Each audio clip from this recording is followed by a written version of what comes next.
Welcome back to the Hitting the Turnbuckle podcast. This is the AEW Grand Slam review. Grand Slam going off the air just a few hours ago. Surprises and more this week on Grand Slam. It started off with Nigel McGuinness in the ring awaiting Bryan Danielson. Would he be cleared? Would he show up for his grudge match with Nigel McGuinness? This has been going on for a while now on AEW. McGuinness is always on commentary, been berating Brittle Danielson, as he was called. He come back, obviously, All In, was a part of the Casino Royal, Battle Royal, sorry, match. He called out Danielson for a match, didn't want championships, just wants the match. And initially, there was no Bryan Danielson at the start. He wanted the 10 count from the referee to declare him the winner. And then the final countdown played, and Danielson come out, and it was an old school Ring of Honor nostalgia match between the two. It was fantastic. There was a technical brilliance from McGuinness, Danielson as well. When you've got them two in the ring, the chemistry is just on point. It is so good to see. And it is they just work so well together. Obviously, the animosity that they've had over the years, that helps because you could feel it in the ring between them two. You could really feel the tension in there as they put on an absolute brilliant match. I really hope that Nigel McGuinness, it's not the last time we see him in an AEW ring. I really want him to wrestle again. I know this was important to Nigel, obviously, for everything that happened, Ring of Honor, Bryan Danielson, and everything like that. I just hope that he has another opportunity in AEW. This was fantastic. Danielson did eventually pick up the win with a bell lock. And if you hear closely before Nigel McGuinness taps, he says the words "thank you" to Bryan Danielson when he's in that lock. And it was just brilliant. I absolutely loved this match. I could really, I could watch it again and again and again, to be honest with you. But just as you think it's finished, out comes Christian Cage. He's going to get ready to sign that contract to face Danielson for the World Championship. But then Kip Sabian comes out and steals the pen and runs away. Christian has followed them and he's following them out the back and he stops when Claudio and Pac come on scene and then Christian goes away. But Kip Sabian preventing Christian Cage from signing the contract to get him straight in with Bryan Danielson. That is still, well, a match that is going to be happening at some point in the future. Christian Cage obviously winning the Casino Battle Royal at All In and given these opportunities. He's teased it a few times. The first time was when Moxley turned on Danielson. And now, obviously, this time when he was stopped by Kip Sabian, of all people, to stop him. But Danielson, McGuinness, absolutely outstanding. Go and check out AEW. It's got its faults certainly, and you'll have a lot of people slate it. The one thing that you can't slate really is the action that goes on in that ring. It was absolutely fantastic. Go and check it out on Dynamite when you get a chance to see it. It was brilliant.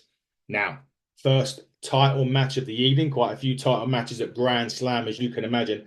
This was Hook versus Roderick Strong for the FTW Championship.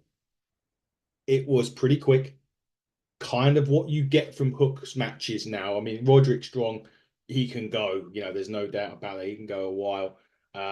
But there was FTW rules, there was chairs, there was a lot of things on there, a lot of things going on this. Although it was quick, it did have a lot of moving parts to it, and it really had a lot going on in that short space of time. They had obviously Tavern was in there, the Kingdom were at ringside for it.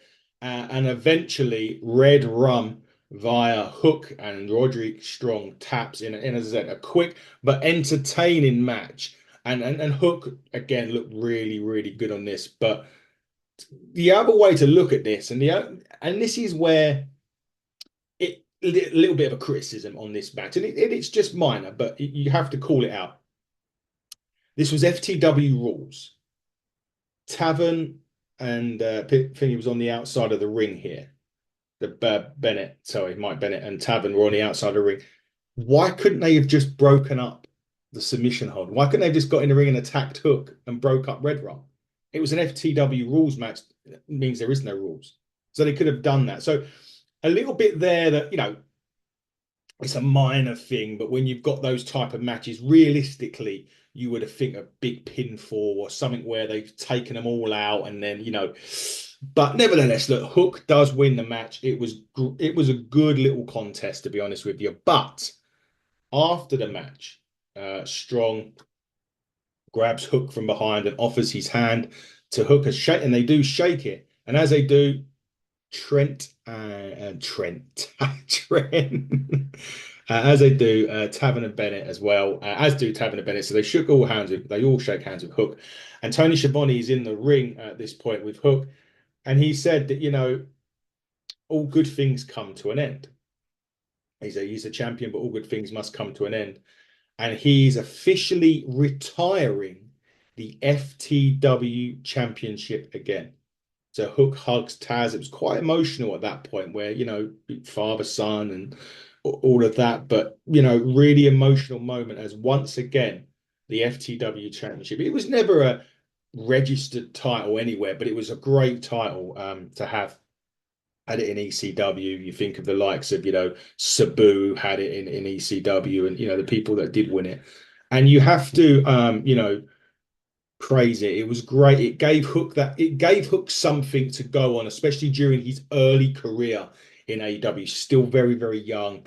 It was still an opportunity for Hook to have a title and to defend it. He lost it a couple of times. He won it a couple of times back. And it's fitting that Hook retires the FTW Championship again, fully, I think, this time.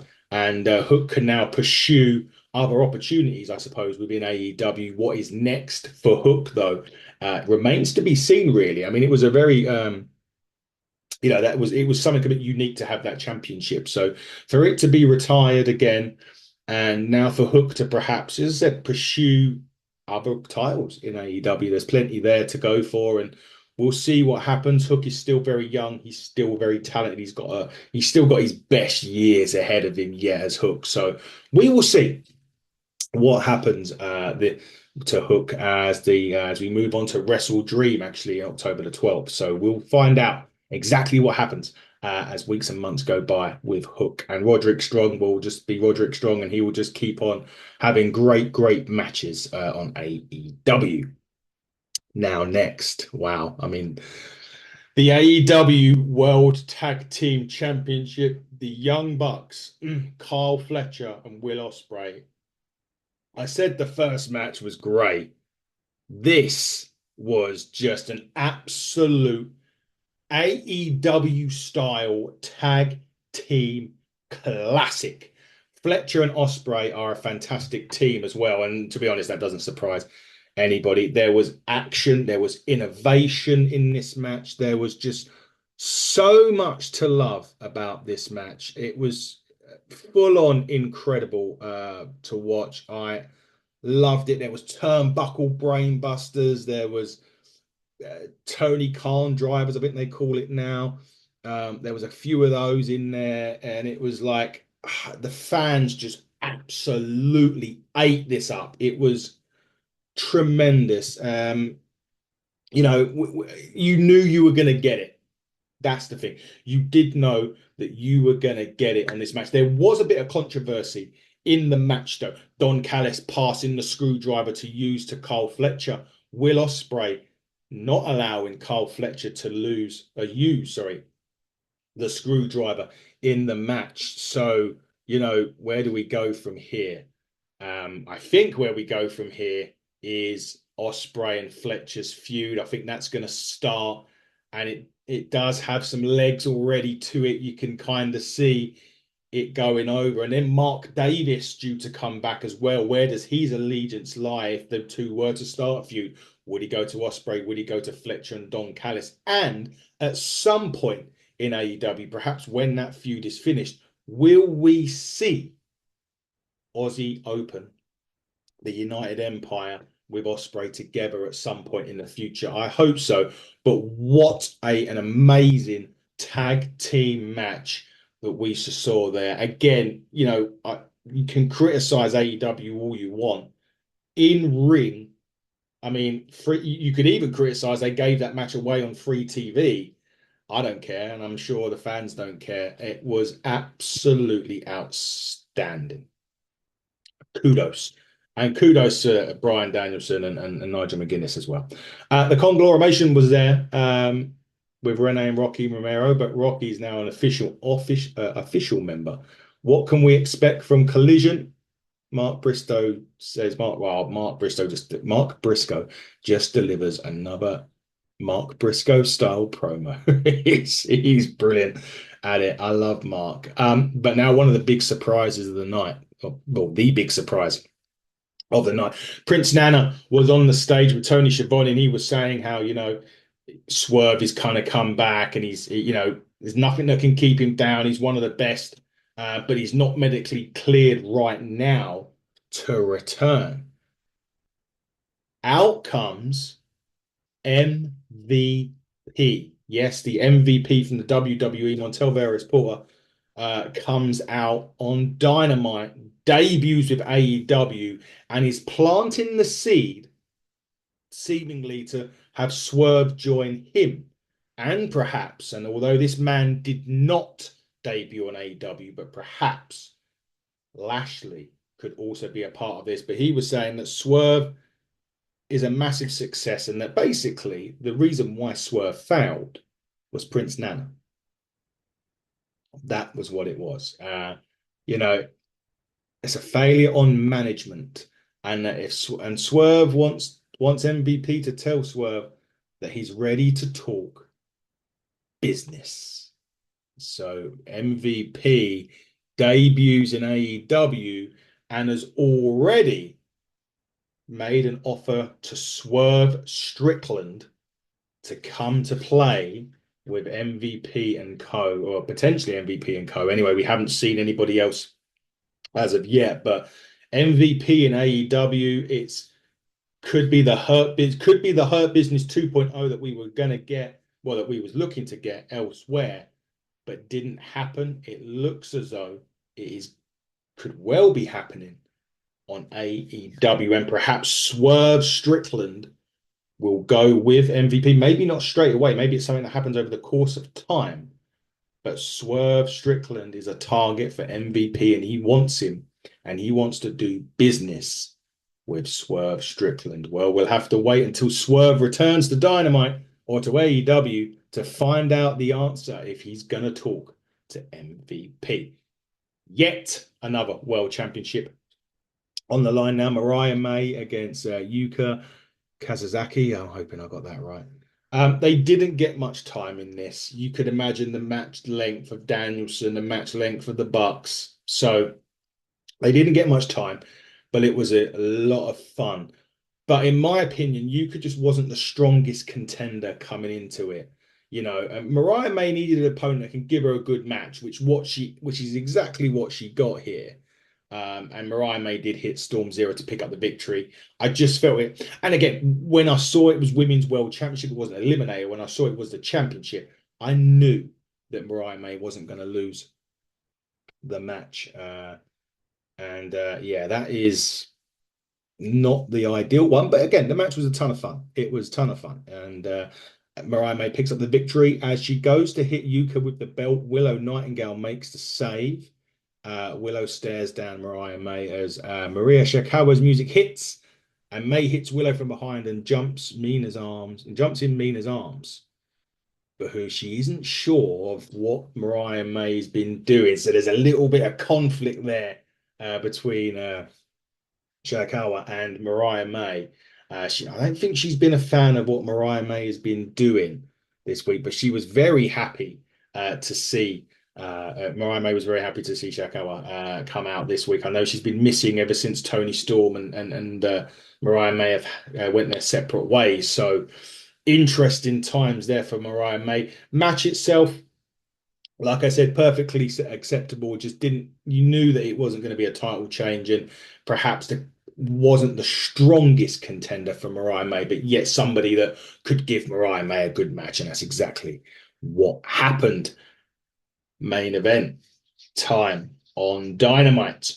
John Moxley with Marina Shafir. She was over at Progress Wrestling. I've got good friends at Progress this past weekend. They're defending successfully the Defy Women's Championship against Darby Allin. And this was the match where if Darby Allin loses, John Moxley gets Darby's shot at Bryan Danielson at Wrestle Dream, I believe that's going to be in just a few short weeks' time. What a match. Moxley blindsided him from the start. This was brutal, hard hitting, violent. It where where Darby Allin just don't give a shit about his well-being. He's just absolute bananas. Moxley is a killer, and these two worked brilliantly in this match. It was absolutely outstanding main event. I thought it was brilliant, and Marina Shafir did get involved. She got on the apron and distracts Darby as Moxley counters a superplex into an avalanche Death Rider into the 1-2-3 and does pick up the win, meaning Moxley will take on Danielson at Wrestle Dream in just a few short weeks' time over in Washington, I believe, where Bryan Danielson's from. It's Tacoma, Washington, I believe, where it's going to be. But what a way. I mean, at one point, Darby Allin looked unconscious during the Bulldog choke. I thought they were going to I thought the referee was going to signal the end then, but he didn't. And he somehow grabbed the bottom rope on the Bulldog choke, which was brilliant. But yeah, this was just awesome. Absolutely, yeah, brilliant, hard hitting, brutal. If you like that style of wrestling, you love that main event. It was outstanding. But it wasn't the end. Somebody then hit the ring to try and choke out, Moxley with a necklace, and it's Danielson. He was in a hood and everything like that, and he was trying to choke out Moxley. Claudio Pack, they jumped Danielson. Private Party tried to hit the ring and make the save, allowing Danielson to tease the Poseidon knee, but Pack pulled him out of the ring. Danielson says Moxley wanted war. Well, Danielson declares war. And here's the thing: you want your shot at the title, and you got it. And Danielson's gonna kick your fucking head in. What a way to end Dynamite. And you know what? What an excellent wrestling show tonight. Great in the ring, out of nowhere surprises, storyline advancement. In a 2-hour show, that is exactly what AEW need to do on a weekly basis. And to be fair, they have been doing this a lot, over the last few weeks, months. Listen, the ratings may not speak for itself, and everyone can lie, they're having it 700,000, blah, blah, blah. This is exactly what you need in a 2-hour show. In-ring action, fantastic. Great, a big surprise. Gotcha. Storyline advancement. Boom. You got it. Dynamite was near on perfect this week, if I'm being totally honest with you. Danielson and Moxley are on a collision course for Wrestle Dream. Nightingale looks to be the next contender for Mariah May. And the United Empire and the Bucks was just unbelievable. I've got there's only two sort of complaint issues I had of this. One was, why didn't the Kingdom break up the Red Rum? And the other one was the opponent for Mariah May I didn't think was the strongest. But the enhancement, everything was there for a near perfect Dynamite tonight. I can't give it any more. I would be close. It would be a close to a 10. To be honest, I'll give it a 9. That's how good it was this week. I thought it was absolutely fantastic, and I loved it. I really did. And more of the same, please, as next week we head into the final week before. Oh no, we've got 2 weeks before Wrestle Dream, which I'm very, very much looking forward to. Can't wait to see it. Collision this weekend as well. It's looking very, very good. So please keep an eye out on our channels as well for the review shows. But more importantly than that, first off, subscribe. HTT Buckle on X. Subscribe HTT Buckle on YouTube. Follow us on Instagram, Hitting the Turnbuckle Podcast. Coming up on this channel, Hammerstone from TNA. That drops later on today. Vince Russo is coming back on the show for an Ask Vince Anything special. Eric Bischoff is coming back on the show. And at the moment, because you fans have got the chance to vote what we talk about, at the moment, head on over to our X for that. But at the moment, it will be a full insight into WCW. I'm doing some research to think of some questions that perhaps haven't come up before. And also, former Divas champion Layla will be coming on the show as well, as will former NWA standout Psycho Boy Fodder. He will be coming on the show as well, and we may be getting another member of the territories for NWA on the show. So just keep it locked. We are very, very busy as we head into a busy season of pay-per-views as well. But AEW, fantastic this week. Go check it out. Go check out all of our content as well on our channels. But this has been the Dynamite Grand Slam review on the Hitting the Turnbuckle podcast. And I have been the front man, Adam Cousins. And until next time, everybody, buckle down, stay safe, and goodbye.